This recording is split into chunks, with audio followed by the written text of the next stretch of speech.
நீங்க பேருந்துல எங்க வேணாலும் போலாம், உங்களுக்கு யாரும் டிக்கெட் கேட்க மாட்டாங்க. அதுக்கு ஒரு மாசத்துக்கு 1000 ரூபாய் செலவாகுது. உங்க வீட்டுல யாரும் பசங்க படிச்சாங்கன்னா அவங்களுக்கு 1000 ரூபாய் கொடுக்கணும். யாராவது குழந்தைகள் மாணவிகள் படித்தா காலேஜில் படிச்சா அவங்களுக்கும் நிதி கொடுக்கப்படுகிறது. இதெல்லாம் உடல் ஊனமுற்றவர்கள், அதுக்கப்புறம் வயதானவர்கள், விதவைகள், இப்படி பல்வேறுபட்ட விதமாக உங்களுக்கு ரேஷன் அரிசி பொருட்கள் எல்லாம் இன்றைக்கு சேர்த்து கொண்டிருக்கிறது. புதுசா ஒரு சட்டம் போட்டிருக்காரு. என்ன சட்டம் கேட்டீங்கன்னா, தாயே இல்லை தந்தையே இல்லை அப்படின்னு சொன்னா கேட்பதற்கு ஆள் இல்லாத இருக்கிற குழந்தைகளுக்கு நாம சொல்லுவோம், அவங்க அனாதை குழந்தைகள் நம்ம சொல்லுவோம், பேச்சு வாக்கில் அதை சொல்றது.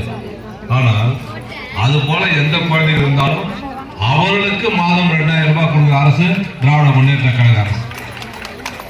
இது ஒரு பார்ட்டு தான் உங்களுக்கு நான் சொல்லியிருக்கிறேன்.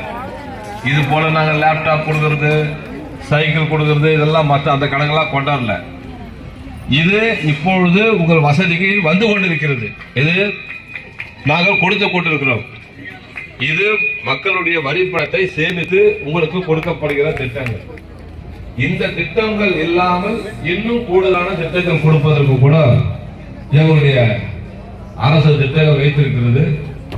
தேர்தல் நேரத்தில் தேர்தல் வாக்குறுதியாக நாங்கள் சொல்லுவோம், நாங்கள் டிவி கொடுப்போம் சொல்லுவோம்.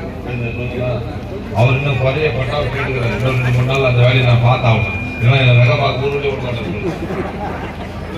அதுபோல என்னென்ன அரசு திட்டங்கள் இருக்கிறதோ நாங்க சொன்னதை செய்யலன்னு யாராவது இங்க சொல்ல முடியுமா? நீங்க இந்த திட்டம் சொன்னீங்க, குழந்தைங்களுக்கு குற்றம் போடுறீங்க, நாங்கள் குழந்தைங்களுக்கு காலையில சாப்பாடு போறோம் நாங்க சொல்லல, ஆனா நாங்க செய்யறோம். நாங்கள் என்ன சூழ்நிலையை பார்த்து முதல்வர் அவர்கள் இந்த முடிவு எடுத்திருக்கிறோம். ஆக ஏழைகளுக்கும் நாங்கள் செய்ய வேண்டும், வாழ்வாதாரத்தையும்.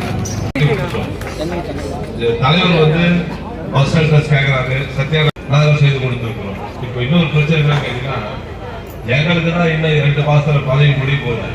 ஆனா தலைவருக்கு இன்னும் 1 வருஷம் கிடைக்கும்.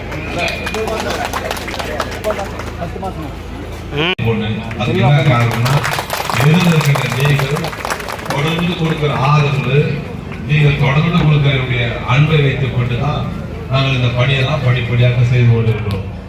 இன்னும் இந்த 10% அடுத்த முறை உங்களுக்கு தேர்தல் வரும்போது, உள்ளாட்சி தேர்தல் வரும்போது அத்தனை பணிகள் இப்ப என்னென்ன குறை இருக்கிறதோ அத்தனை குறையும் தீர்க்கப்படும் என்ற உத்தரவாதத்தை கொண்டுதான் என்னால் கொடுத்து கொடுக்கும். அதில் வந்திருக்கின்ற